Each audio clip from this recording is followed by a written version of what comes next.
Hi everyone. కేరళలో మరో mpox case. దేశంలో ఎన్ని కేసులంటే ప్రపంచంలోని పలు దేశాలను వణికిస్తున్న ప్రాణాంతక మంకీ పాక్స్ భారతదేశంలోని కలకలం రేపుతుంది. తాజాగా కేరళ రాష్ట్రంలో మరో కేసు వెలుగు చూడటంతో దేశంలో మొత్తం కేసుల సంఖ్య 3కు పెరిగింది.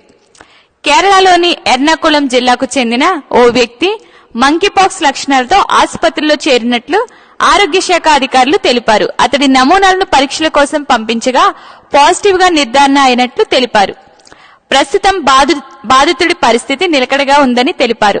తాజాగా నమోదైన మంకీపాక్స్ కేసులో కేరళలో ఈ వ్యాధి బారిన పడిన వారి సంఖ్య 2కు చేరింది. కాగా భారతదేశంలో సెప్టెంబర్ 9న తొలి మంకీపాక్స్ కేసు నమోదైంది.